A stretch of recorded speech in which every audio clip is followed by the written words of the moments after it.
Up for you. We'll get started here in a matter of moments. It's Friday, baby. Friday, April 23rd.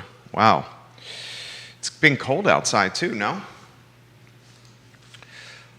Give the show a like and a share anywhere you are watching. A lot we're going to cover on the show, including now 30 colleges saying that COVID vaccinations will be required for acceptance. 30 colleges, more than 30 colleges in fact, now say COVID vaccines will be mandatory for fall 2021 enrollment. We will let you know who those 30 colleges are. It's a running list. It's some of the established names in the game. I think this is going to be the expectation. Moving forward, time will tell on that. I want to highlight Mamadi Diakite, the UVA product, signing a multi-year contract with the Milwaukee Bucks. We'll talk about Mamadi Diakite, who just dominated the G League. I mean, Diakite was on the All-G League first team, the All-G League rookie team. He was second in Rookie of the Year, and he was on the All-G League defensive team. Now he's a full-time NBA player and not a two-way player. We'll have that story for you on the I Love CVille show. How about this statistic? $628 million has been wagered on sports betting in the Commonwealth of Virginia since gambling was allowed in January. I'm going to repeat that again. $628 million has been wagered on sports betting since gambling was allowed in the Commonwealth of Virginia this January. That is quite a bit of money.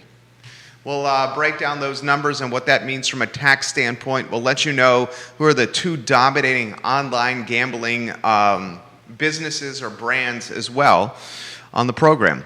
Judah Wickower is our director. I am ready to rock and roll when you are. Light on the set.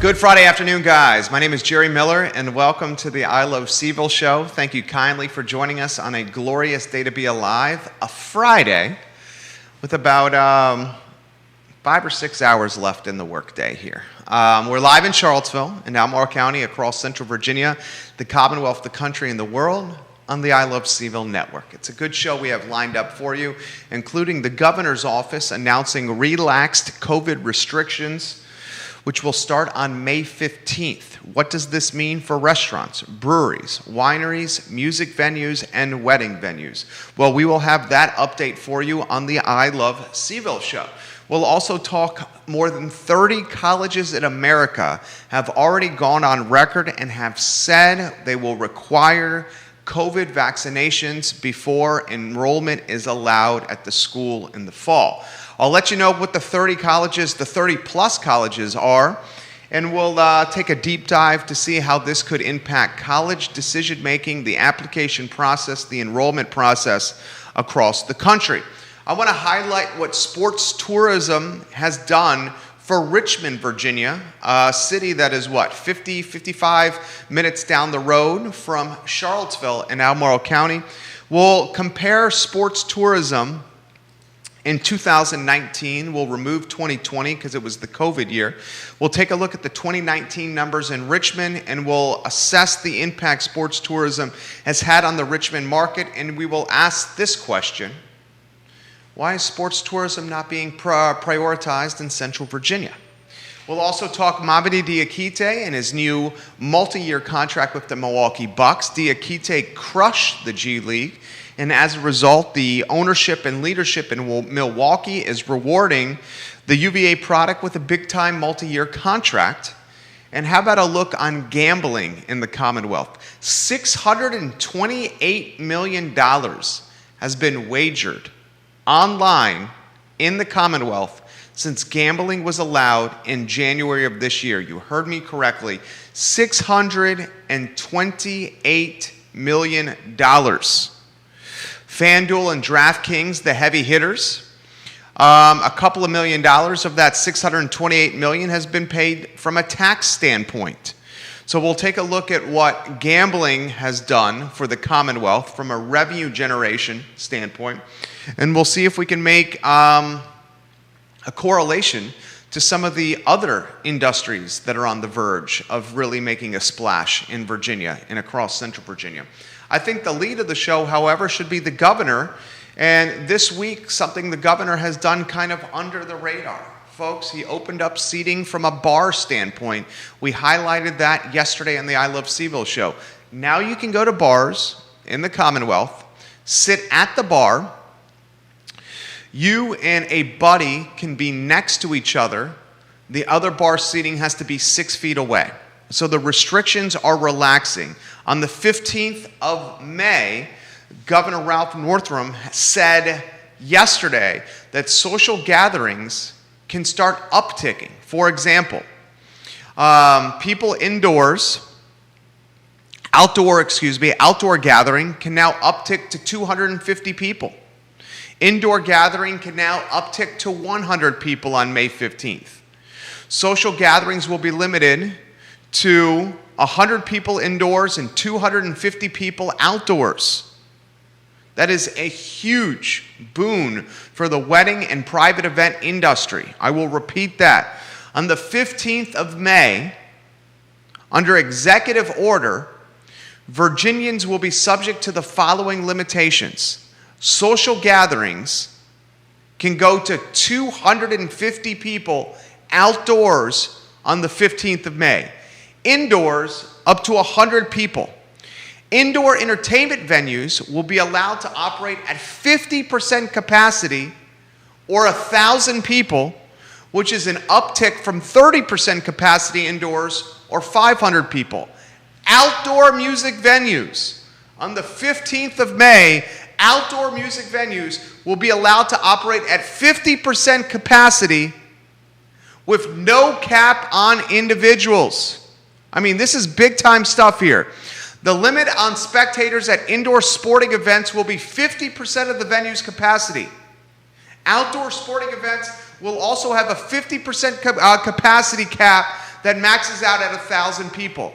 Restaurants on the 15th of May can go back to serving alcohol until 2 a.m. Dining rooms no longer have to close down at midnight. So folks, April has 31 days in April. It's the 23rd of April. On the 15th of May, which is what?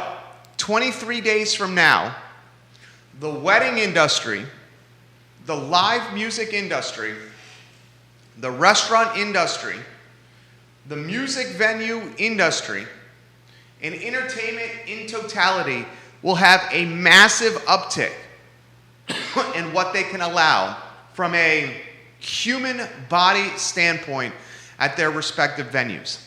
This flew under the radar. This is flying under the radar. I don't understand why the governor's office and leadership in the Commonwealth is not making as big of a splash when it comes to these relaxed COVID restrictions. Why is the pomp and circumstance not as prominent, as in your face, the relaxed circumstances as the stricter circumstances were? When the governor was hosting his press conferences in the midst of this pandemic, it was must-see TV. The governor of New York was must-see TV. The governor of Virginia was must-see TV. Now that we're getting on the other side of this pandemic, and the reason we're getting on the other side of this pandemic is because needles are getting in people's arms, we're wearing masks, and we have better understanding of what's happening with COVID-19. As a result, we're getting on the other side. What I would have liked to have seen from the governor's office and from leadership in the Commonwealth is the same pomp and circumstance, the same splash, the same attention allocated to relaxing the restrictions as we saw with imposing stricter restrictions. We have, over the last 14 months, when was the ACC tournament? ACC tournament last year was when COVID-19 really shut down the Commonwealth. That was in March. So we're 13 plus months into this here. 13 plus months, I would love to see the top elected official in the Commonwealth offer the same attention to loosening restrictions as he did to tightening the restrictions. 13 months in, and small and medium-sized business owners across the Commonwealth, those that have survived, and many have failed and closed their doors, those who have survived and are fighting tooth and nail to get to a benchmark like May 15th, when weddings and music venues and breweries and wineries and restaurants and entertainment venues can get darn near close to back to normal.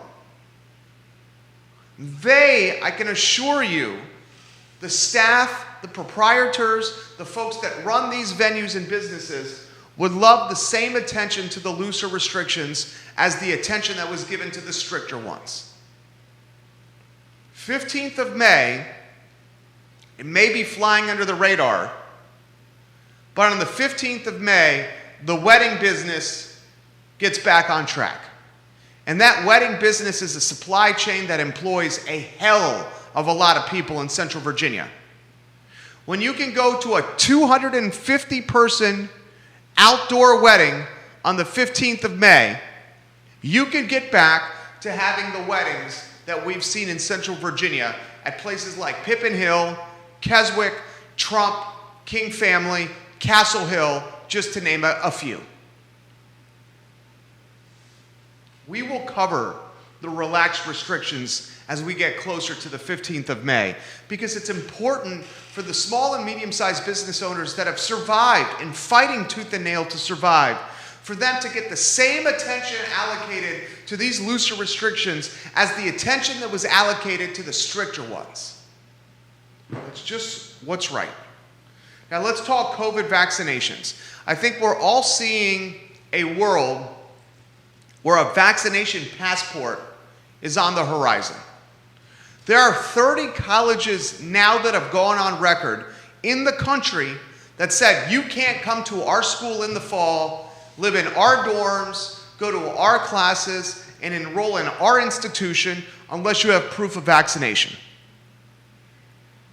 Some of those schools include Yale University, Georgetown University, Stanford University, Wesleyan University, Grinnell College, Bowdoin College, George Washington University, American University, Emory University, Clark Atlanta University, Morehouse College, Spelman College, College of the Atlantic in Maine, Seattle University, Vassar, Manhattanville College, Fairleigh Dickinson University, Assumption University in Massachusetts. All those colleges mentioned, including Duke University, Brown University, Northeastern University, the University of Notre Dame, Syracuse, Ithaca College, Cornell, Rutgers, DePaul, Columbia, Nova Southeastern, Roger Williams in Bristol, Rhode Island, Fort Lewis College, Colorado, St. Edward's University in Austin, Texas. All of them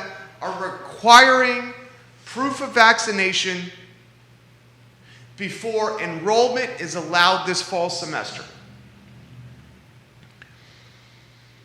That list will grow, and as that list grows, others will feel compelled to join the bunch. I think parents, I think thought leaders, stakeholders in education, people that are looked upon for guidance, folks that have influence or a platform. Whether you like to hear this or not, The vaccine passport concept is coming quick and fast. It's going to start with theme parks. It's going to start with airlines. It's going to start with universities and colleges. And theme parks and airlines and universities and colleges will set the tone. And the tone they will set is you cannot participate in our business model unless you show proof of vaccination.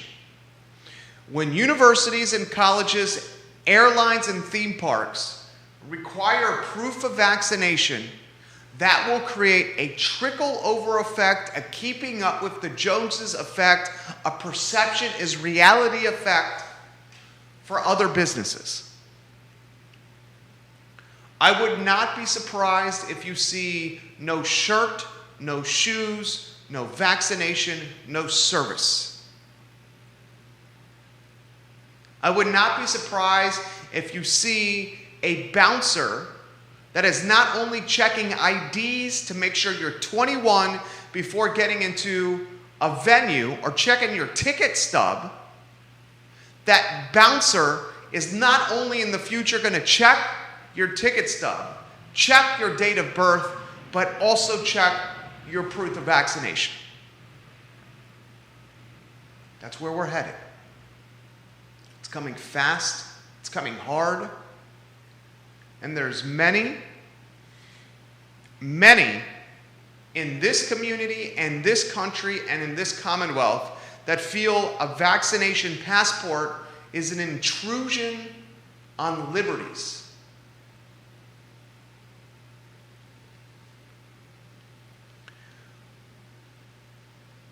If enough businesses say no shirt, no shoes, no service, no shirt, no shoes, no vaccination, no service, if enough theme parks say no vaccination to get in, if enough airlines say no vaccination, you can't board, if enough colleges and universities say no vaccine, no enrollment, this will trickle over to other sectors of business. And in that scenario, you'll have, unless there's some kind of government mandate, and I don't see a government mandate or edict coming anytime soon. I don't see the Biden administration doing that. I don't see Governor Northam's administration doing that in the Commonwealth. If Terry McAuliffe gets this victory and he's an overwhelming favorite to win the governor's office, I don't see McAuliffe doing this. If you do not get this edict, if you do not get this law from federal or from the Commonwealth, the governor's office, that says vaccinations are required from a business-to-business standpoint or a business-to-customer standpoint, if you do not get that law, and I don't see that happening, I envision a marketplace that is comprised of businesses with some emphasizing the vaccination and needing to see proof of vaccination before the business owner or his or her staff will do business with the customer. That's going to happen. I also see another group of businesses and another group that's going to say, hey, we feel this is an intrusion on our liberties. We're not going to go down this road of needing proof of vaccination.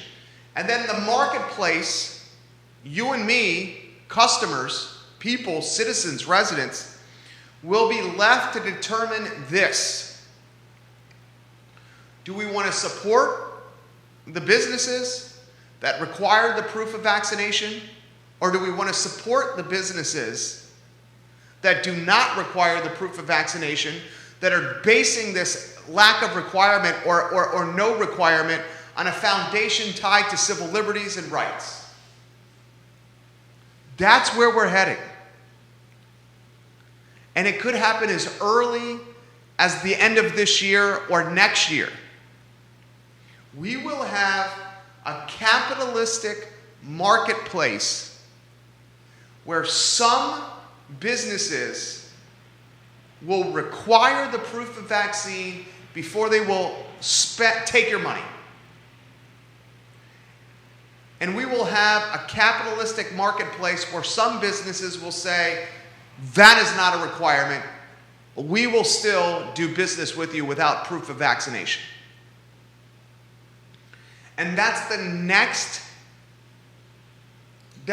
next layer of the onion that will be politicized. We've seen masks politicized, right? Did we not see that in 2020? Wearing a mask became a political statement. What was the next evolution we saw? Wearing two masks. The New York Times said the double mask is the new mask on the front page of the world's newspaper. So wearing the protective mask, the medical mask under the designer mask became the next political statement, right? What's the political statement being made now? It's over vaccinations. Many in favor. I personally got the Johnson & Johnson. Many opposed for a number of reasons. But getting the vaccination has been politicized, just like wearing the mask was politicized. The next layer of the onion to be politicized, you heard it here, I know you already know this, is the proof of vaccination or the vaccination card. That's the next layer of the onion to be land drawn in the sand. What side are you on? And frankly, I'm torn on that. I'm torn on that. Curious of your thoughts. We'll get to your comments. Put them in the feed. Scott Aaronworth, glad to see you're in Charlottesville, Virginia, my friend, on a fantastic food tour.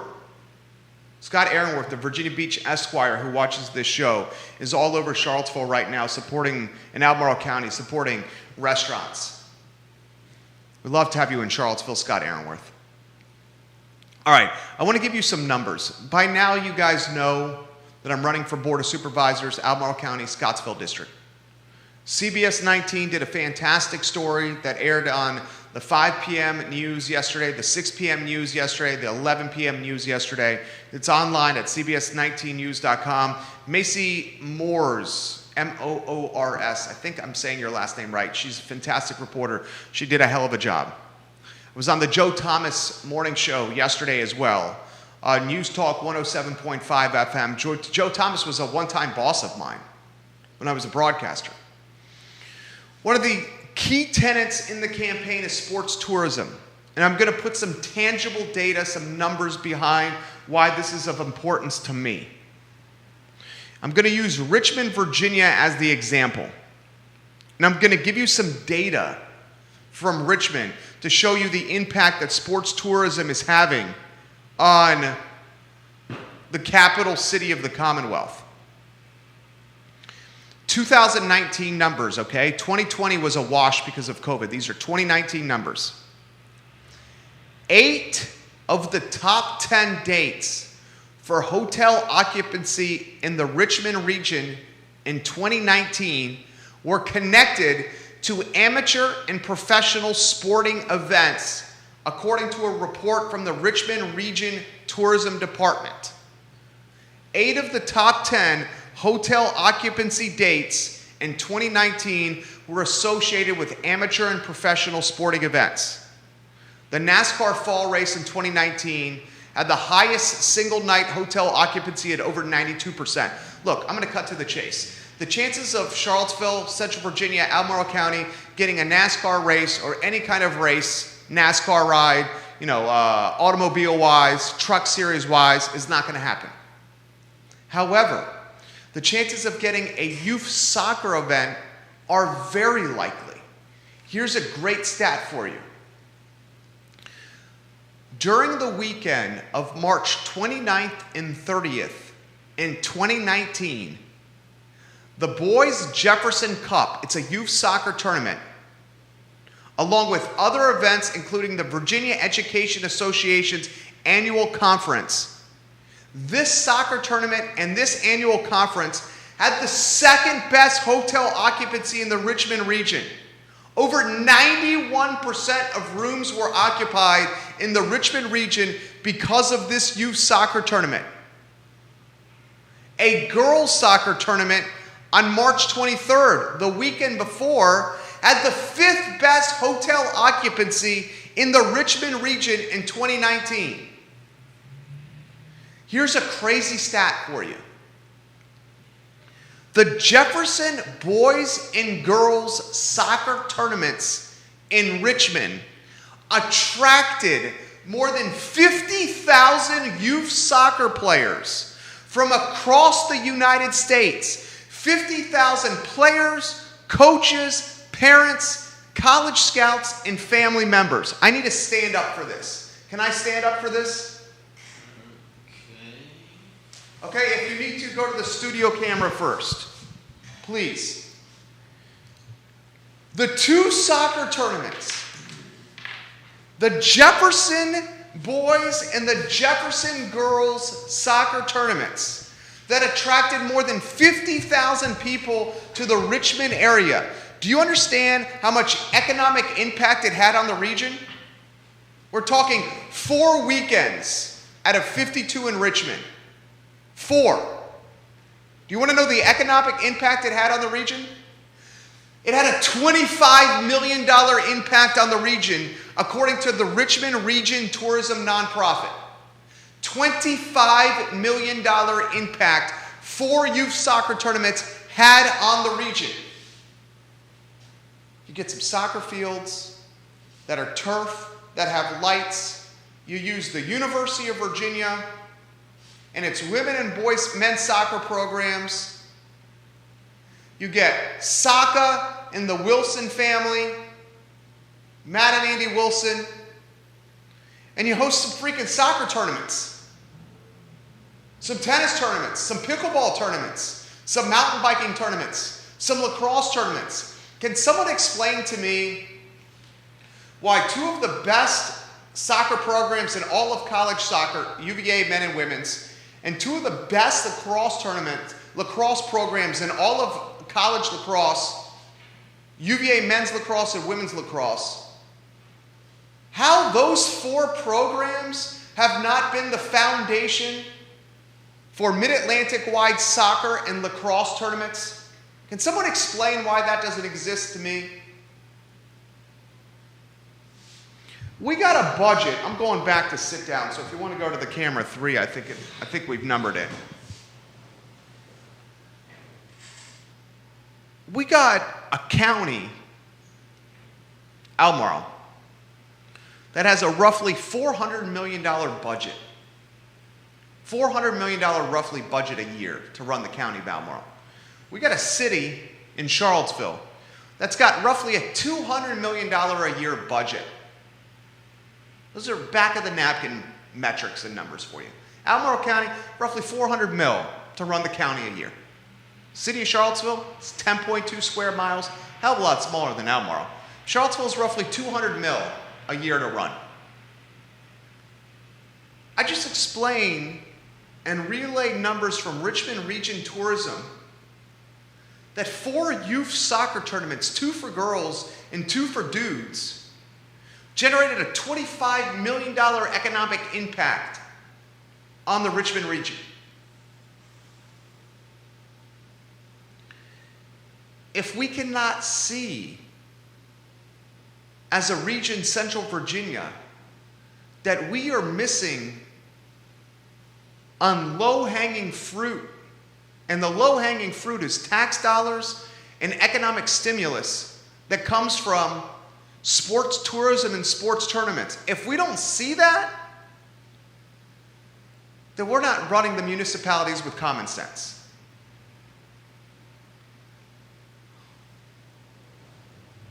Lloyd Snook says in NBC 29, Lloyd Snook said to either NBC 29 or CBS 19 yesterday, I'm a news junkie. I crave news. I love news. I love to read. I have an insatiable appetite for reading, national, regional, and local. Lloyd Snook, Counselor Snook, says to either CBS 19 or NBC 29, if we're going to continue doing what we're doing in the city, there's no question we're going to raise taxes. Albemarle County, we're going to have to raise taxes. Everyone's got a deficit, a shortfall because of COVID. We're not even sure how long this deficit or this shortfall is going to last because we're uncertain how human behavior and whether human behavior, social behavior has changed. Do we know for certain, do we know yet for certain that the American population, the Albemarle County population, the city of Charlottesville population, the Central Virginia population, do we know for certain that this population is confident enough to eat dinner, eat lunch, eat breakfast inside a restaurant, sitting at a bar stool with someone elbow to elbow next to them? Do we know yet? We don't. Do we know for certain in the city, in Albemarle, in Central Virginia, do we know for certain that folks are going to feel comfortable going back to a 250-person wedding on the 15th of May when 250-person weddings are allowed? We don't know that for certain. We don't know if COVID and these 14 or 15 months that we've gone through, we don't know if that's truly changed social and human behavior. Now, I am a man that is a betting man, that is an optimistic man, that is a glass is half full man, that is a man that understands that people, humans, men and women, crave social and human interaction. I do. I know most of you do. And because we crave human and social interaction, my bet, my crystal ball says eventually we're going to get back to crowded bars where we're elbow to elbow at happy hour. Crowded bars where we're not opposed to eating our entree at the bar because all the seats are taken on a Friday night at our favorite restaurant.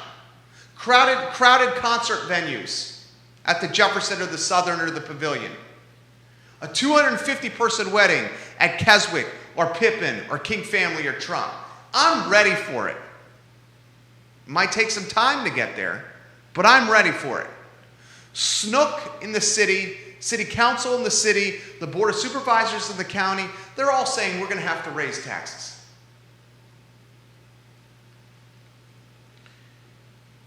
Instead of raising them,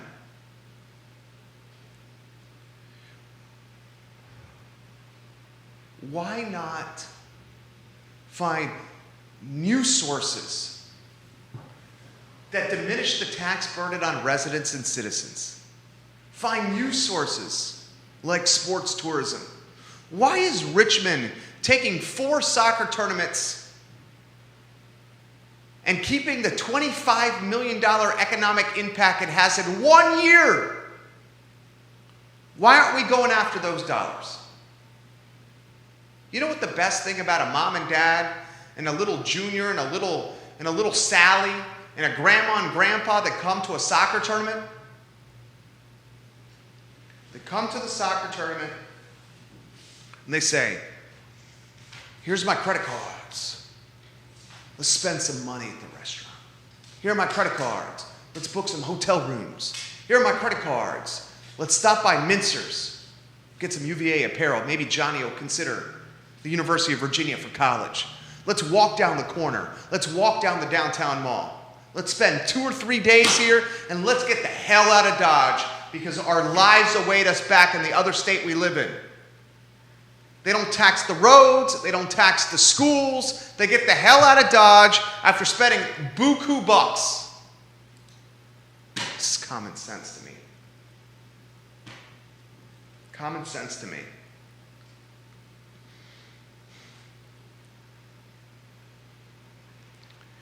Ray Cadell is watching the program. Ray Cadell got hit hard because of COVID.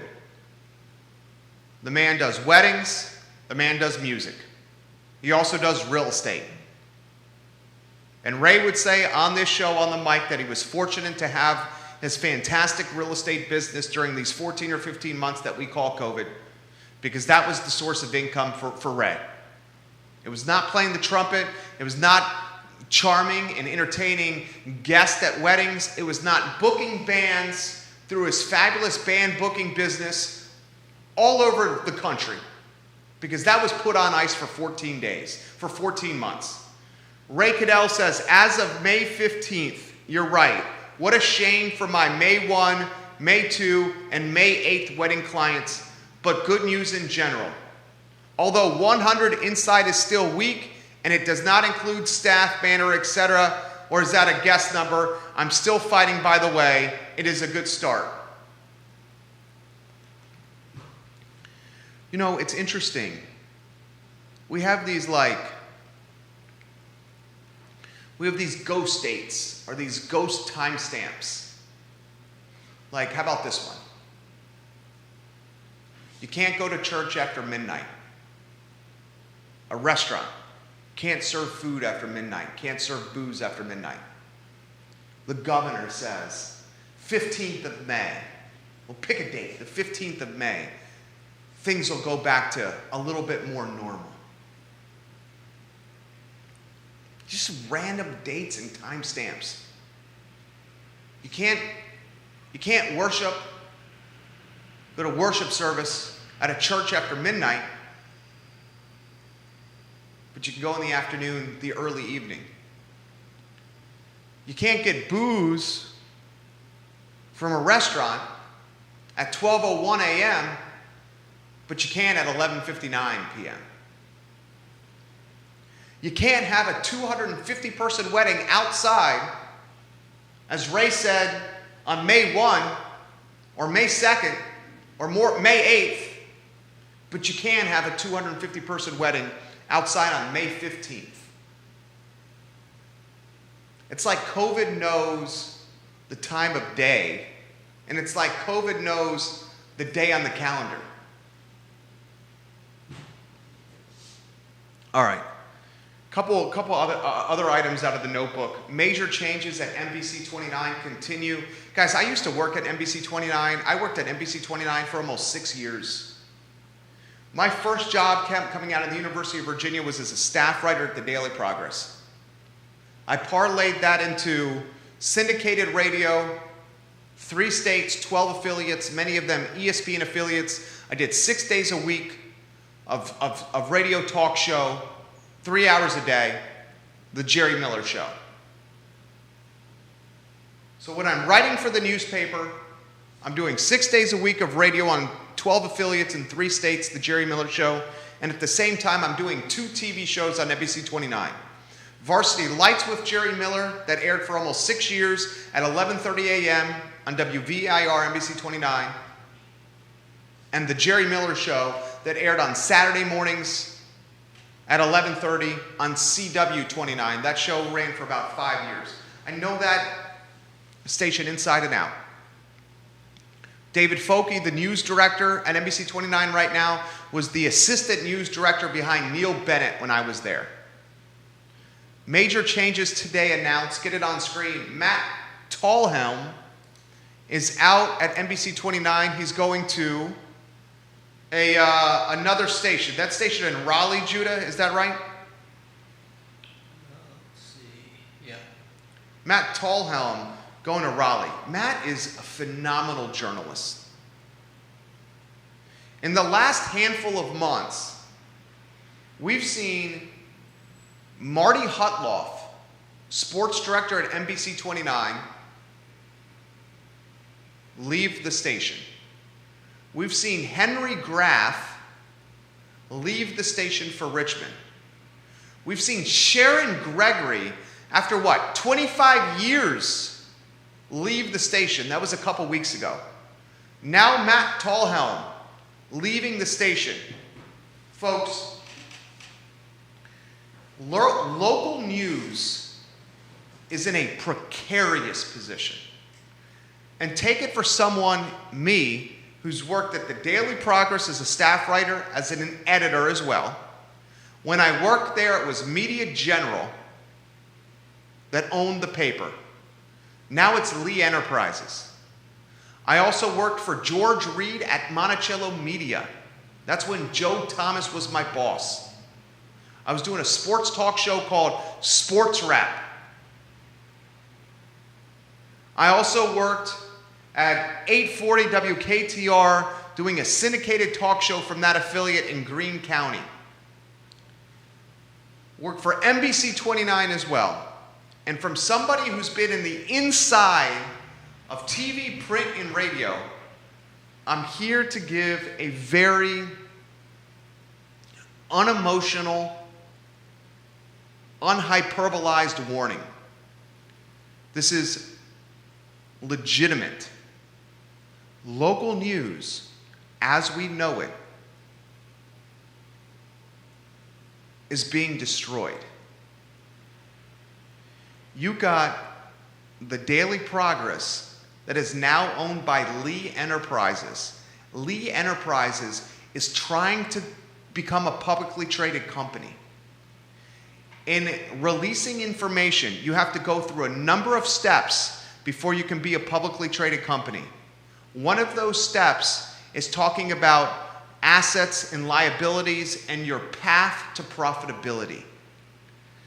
Lee Enterprises has sold the Daily Progress building on Rio Road. They're going to ask their staff writers to use a little second floor cubby area as the new newsroom.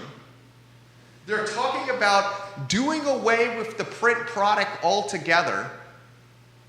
They're stripping the business of its most valuable assets, staff and personnel, and replacing staff and personnel with either green reporters, 22, 23-year-olds fresh out of college. And I've been there. Being a 22-year-old at a newspaper is tough sledding because the newspaper business is all about who you know, connections, and the stories that you're hearing. And when you're 22 and new to a market, you know nobody. The Progress will be stripped of its personnel. NBC 29 is now owned by Gray Communications. Gray Communications is a massive television broadcaster. And Gray, frankly, is doing the same thing Lee Enterprises did or is doing. They are stripping the staff of its most expensive personnel. Sharon Gregory, Marty Hutloff, Matt Tallhelm, Henry Graff. I'm hearing rumblings that the Seaville Weekly is in a very, very, very, very precarious position. So much so that the Seaville is thinking about closing its office. These are rumblings and gurglings. This is the scuttlebutt on the street. Is thinking about potentially closing its office on the downtown mall. The new local player, I can't believe I'm saying this. CBS 19 got purchased by Lockwood Broadcast Group. And Lockwood Broadcast Group at least has ties to Virginia. Its main office is located in Hampton. It has an operation headquarters in Richmond. Some of the C-suite staff has ties to the University of Virginia. CBS 19 may be the local source of news from a traditional media standpoint. Charlottesville Radio Group is owned by Saga Communications, one of the largest radio players in the world, certainly the country. Your local traditional outlets are going to be Monticello Media and maybe CBS 19 with its headquarters in Richmond and in Hampton, at least in the state. Matt Tallhelm will be missed. The man had a talent for telling stories. And if we don't watch, you're going to be left with a journalism and local news scene that's going to be this network, probably is the top player. Charlottesville Tomorrow, right up there with us because they have staff and resources. We're for-profit. Charlottesville Tomorrow is non-profit. And then a couple of independent, talented news junkies. Sean Tubbs, Neil Williamson, Jordy Yeager. It's a crazy time because it's the news that holds government and stakeholders accountable.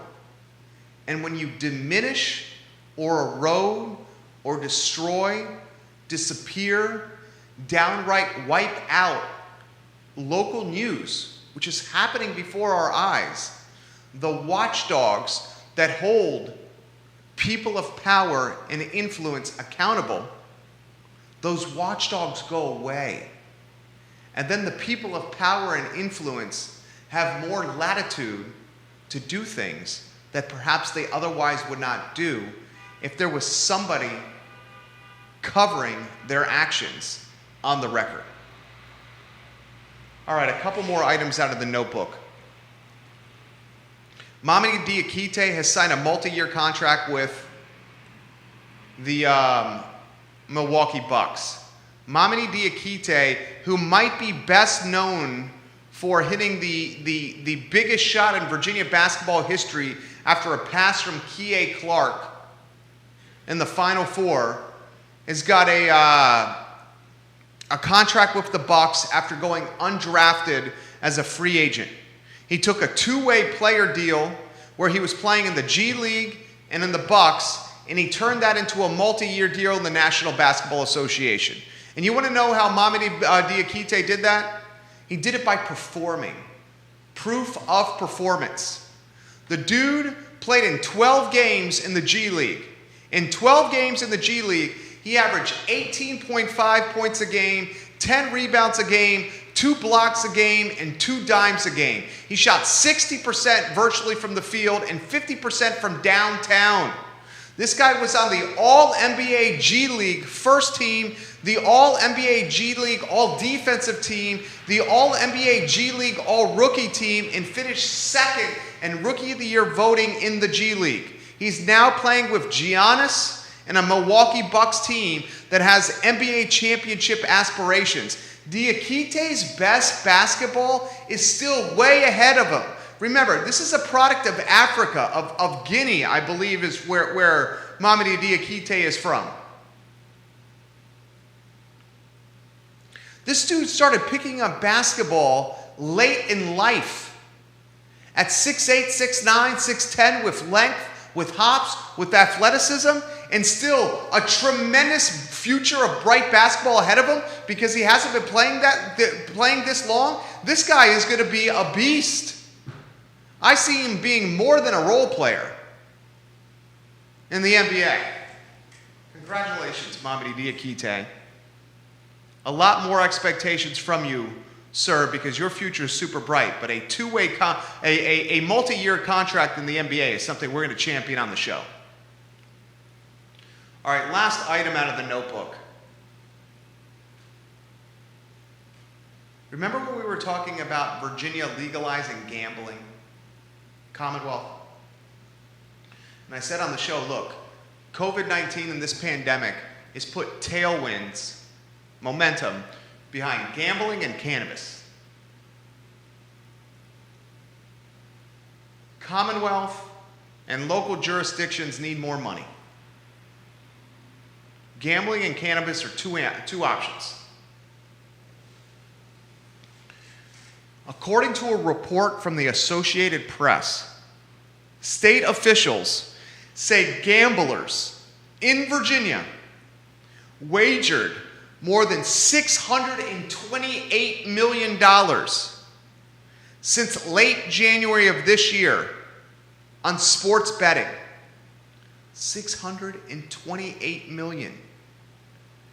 From a market share standpoint, FanDuel has about 53% of that market share in the Commonwealth. DraftKings, 24% of that market share in the Commonwealth. Guys, just wait till the brick and mortar casinos come online.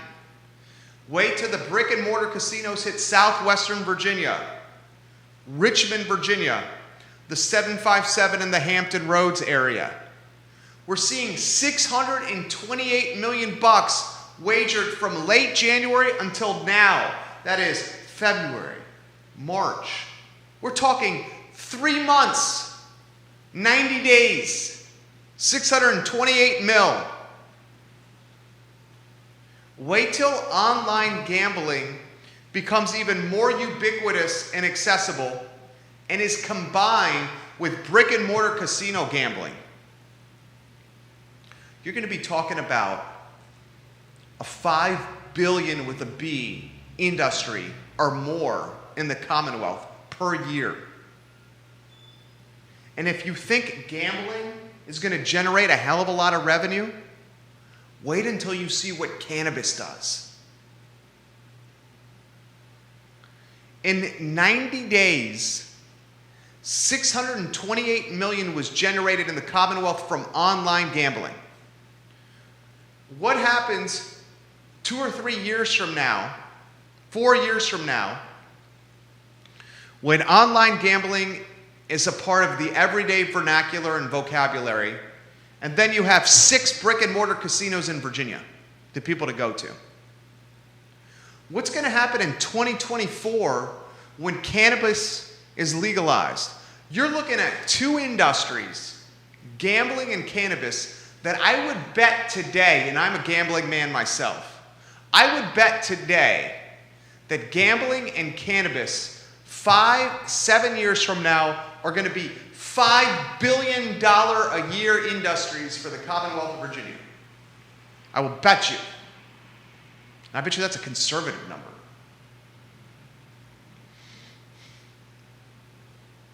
Should Central Virginia be prioritizing some kind of brick and mortar casino? I don't have that answer. I'm torn on that answer. I don't have a yes or no for it or a stance. I'm asking you the question.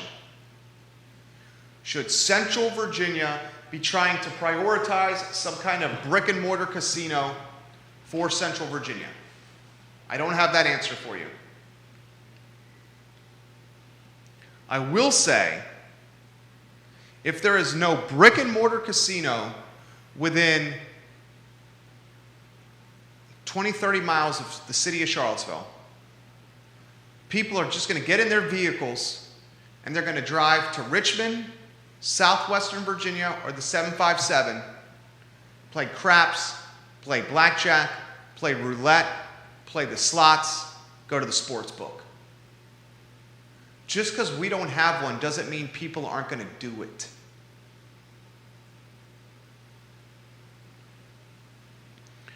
Oftentimes in life, whether it's professional, whether it's personal, whether it's intimacy, whether it's managing folks, whether it's trying to assess where the business should go, you come across a handful of different personality types.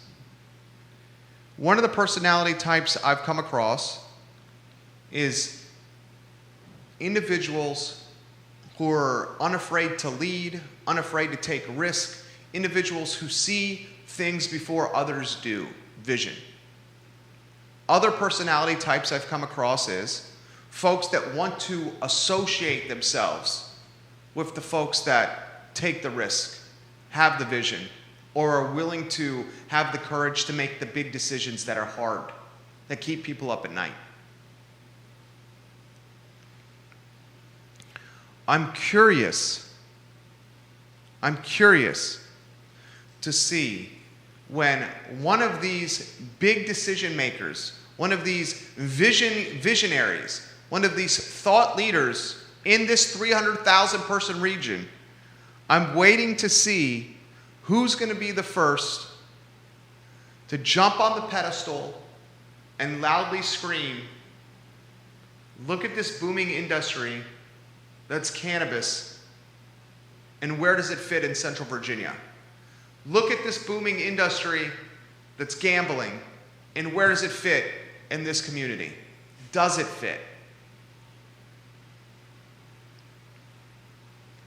The reason why folks are hesitant to get on that pedestal and use the bullhorn and to proclaim a plan for these 2 emerging sectors is it because of the perception that's associated with both. It's time to shake the perception, realize where the markets are going, and put a plan in play to capture the opportunity that's around the corner.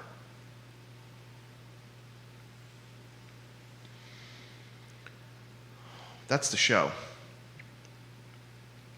It's a Friday. We got relaxed COVID restrictions on the 15th of May.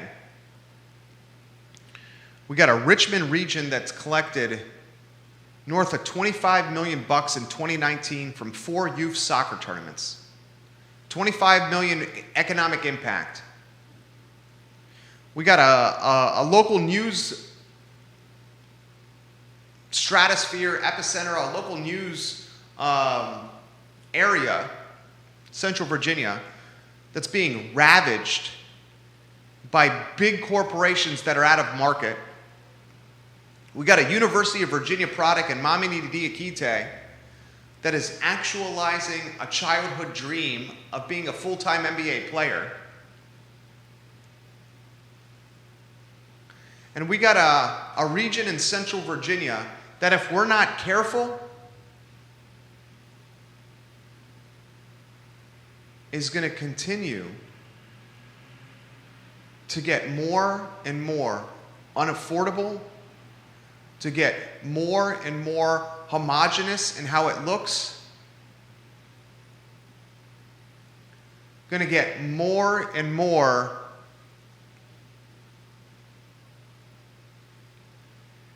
prioritized on wealth. It's happening right before our eyes. It's time we do something about it. All right, that's the show. I'm Jerry Miller. Keep it local, guys, this weekend.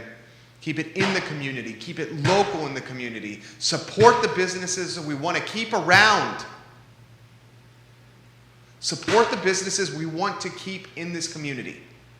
Keep it local.